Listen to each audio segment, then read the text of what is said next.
तेरा काल कहीं और जन्म ले चुका है। समय के गर्भ में तेरा काल तेरी प्रतीक्षा कर रहा है कंस। 8वां पुत्र तेरा काल होगा।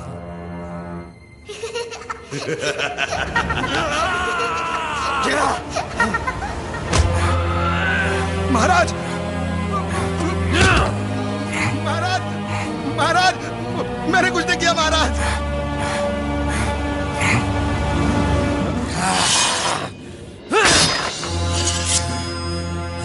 कहाँ है मेरा काल?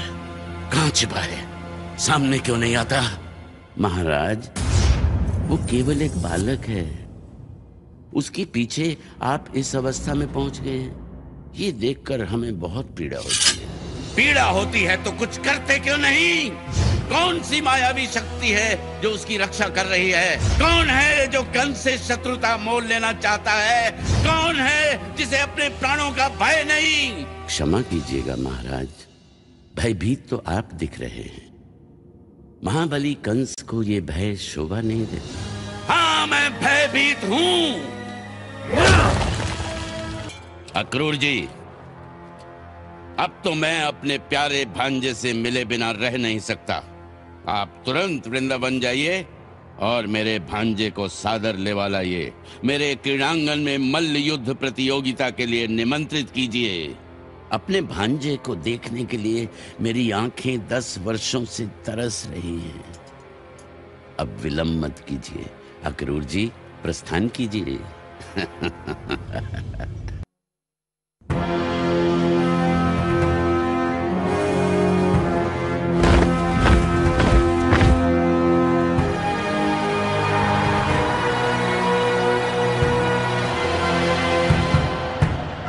इस प्रतियोगिता के मुख्य अतिथि देवकी और वसुदेव के पुत्र कृष्ण और बलराम क्रीड़ांगन में पधार रहे हैं।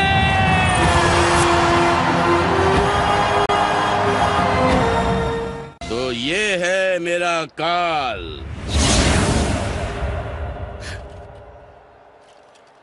चाणूर। मैं चाणूर हूं, तुम कृष्ण और ये बलराम, बलवानों के बलवान। मैं हूँ मुष्टिक, कौन लड़ेगा मुझसे? आपसे दाऊ लड़ेंगे। चाणूर जी से मैं लड़ूंगा। स्वीकार है?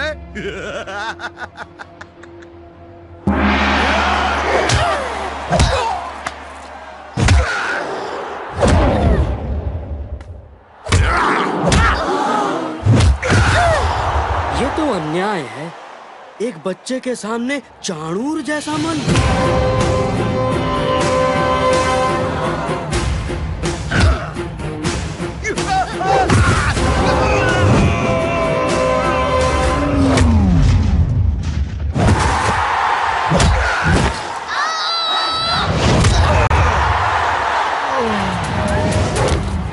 मामा, मैं आ गया। आप 10 वर्षों से मुझे ढूंढ रहे थे ना? आपका निमंत्रण स्वीकार करके मैं आ गया हूँ। जब अत्याचार अपनी अति पर पहुँचता है तो स्वयं अपने अंत को निमंत्रित करता है। आपने भी मुझे स्वयं निमंत्रित किया है मामा, धन्यवाद।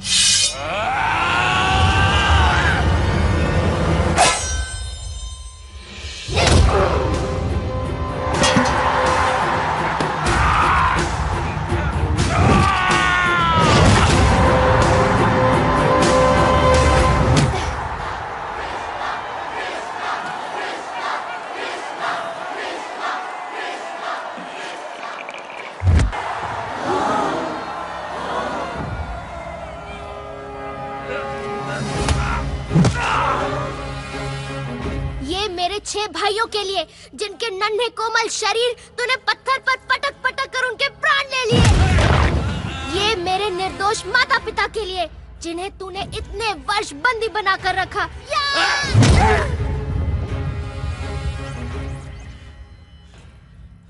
ये मेरी माता के उन अनगिनत आंसुओं के लिए, जिन्हें वो 10 वर्षों तक अपनी आंखों में छिपाए रही।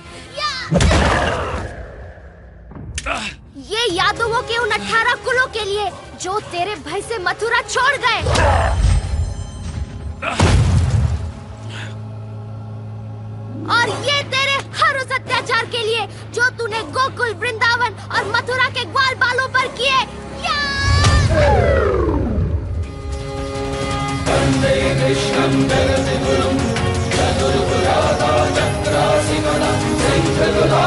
कृष्ण वासुदेवम्